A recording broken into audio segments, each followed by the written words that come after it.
राज्य के कानून और श्रम मंत्री मलाय घटक आज आसनसोल के ईएसआई हॉस्पिटल पहुंचे। यहां पर उन्होंने अस्पताल में लाए गए कुछ नए मेडिकल इक्विपमेंट और पीने के पानी की एक नई परियोजना का उद्घाटन किया।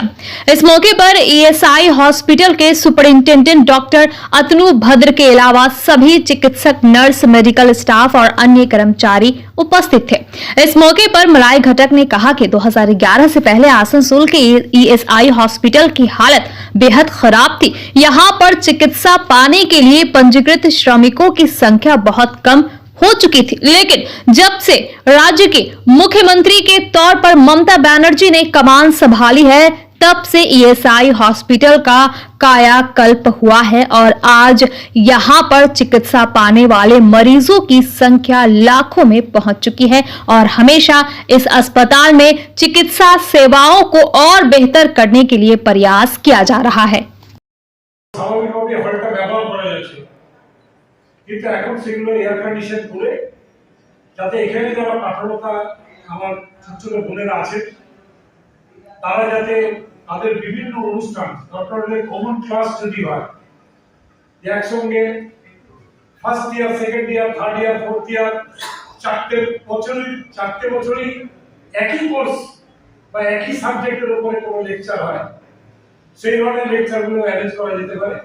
তাদের সমস্ত মেয়েরা একটা জায়গায়, একটা রুমে, একটা ঘরে বসে সেই প্রশিক্ষণগুলো দিতে পারে। তো ইএসআই হাসপাতালে আমরা চাই আরো উন্নতিকরণ করতে। ইতিমধ্যে একটা নতুন বিল্ডিং আমরা করেছি, আপনারা জানেন, যেখানে আরো 50টা বেড বাড়ানো হবে। বিল্ডিংটা তৈরি হয়ে পড়ে আছে, কিছু আইনি জটিলতাতে বিল্ডিং এর হ্যান্ডওভার আমরা পাইনি, আশা করি কিছুদিনের মধ্যে পেয়ে যাব। এছাড়া আরো দুটো নতুন হাসপাতাল, যে হাসপাতালগুলো পশ্চিমবঙ্গের বুকে তৈরি হয়ে গেছে, একটা শিলিগুড়ি এবং একটা হলদিয়া, সেগুলো আমরা যত শীঘ্র সম্ভব যাতে উদ্বোধন করা যায় সেই জন্য আমরা প্রতিনিয়ত কথা বলছি। এবং এখানে ইএসআই যে রিজিওনাল বোর্ড আছে, আমাদের যে রিজিওনাল বোর্ড আছে ইএসআই, সেই রিজিওনাল বোর্ডে আমরা প্রতিনিয়ত মিটিং করি। রিজিওনাল বোর্ডে আমি চেয়ারম্যান, কিন্তু এই মিটিংয়ে আমরা এই সিদ্ধান্তগুলো আমরা দিয়ে থাকি যে কোথায় কি হবে, কোথায় কি আমরা উন্নতি করব।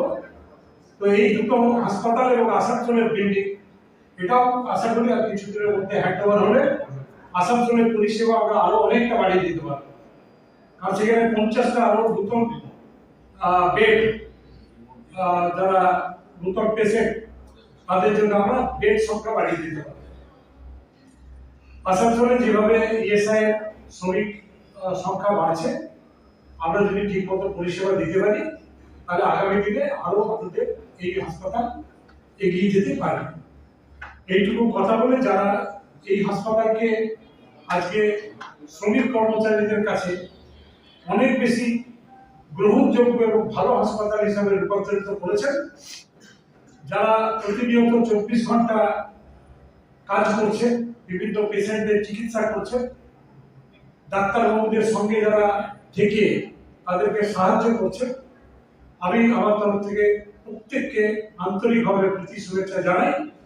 এবং সর্বোপরি আমি ধন্যবাদ জানাই মাননীয় মুখ্যমন্ত্রী মমতা ব্যানার্জিকে, কারণ এই ইএসআই হসপিটাল যে নার্সিং কলেজ এখানে হয়েছে, হয়তো আপনারা অনেকেই জানেন না যে ইএসআই হাসপাতাল নার্সিং কলেজ করার যখন পরিকল্পনা হয় তখন ইএসআইসি বলেছিল যে তারা কোনো টাকা দিতে পারবেন না, কিন্তু মাননীয় মুখ্যমন্ত্রী রাজ্যের তহবিল থেকে, রাজ্যের থেকে টাকা দিয়ে এই হসপিটাল বিল্ডিংটা কিন্তু করে দিয়েছে।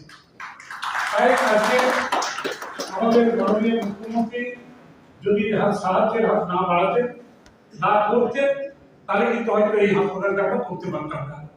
এইটুকু কথা বলে সকলকে আমার তরফ থেকে প্রীতি শুভেচ্ছা ধন্যবাদ জানিয়ে, এবং হরেরাম বাবু বসে আছেন, হরেরাম বাবুকে আমি বললাম যে আমরা কিন্তু আরো 29টা ईएसआई जिनके प्रयास से आज आसनसोल को हम लोग आसनसोल पाते हैं, बहुत कुछ उन्होंने दिया। ये ऑडिटोरियम भी बहुत के लिए नहीं था बैठने का। 8 लाख रुपया खर्चा करके इस ऑडिटोरियम को तैयार, इसका उद्घाटन हमारे मंत्री जी ने किया। मैं सुपर साहब को धन्यवाद।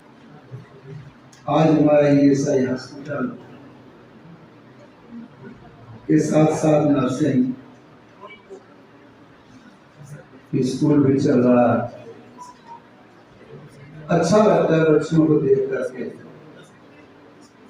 कि हमारे बच्चों को पढ़ने के लिए दूर नहीं जाना पड़ रहा। सन ऑफ बंगाल के माध्यम से हर खबर आप तक सबसे पहले पहुंचाई जाती है। सन ऑफ बंगाल जहां यूट्यूब, फेसबुक और वेबसाइट हर जगह पे है। हमारे यूट्यूब पे आप देखिए सन ऑफ बंगाल की खबरें। इसके अलावा सब्सक्राइब कीजिए, फेसबुक पे जाइए, फेसबुक पेज को फॉलो कीजिए। इसके अलावा हमारे वेबसाइट पर भी जाकर आप देख सकते हैं हर तरह की खबरें सबसे पहले। जी हाँ, हमारा वेबसाइट है www.sonofbengal.in। धन्यवाद।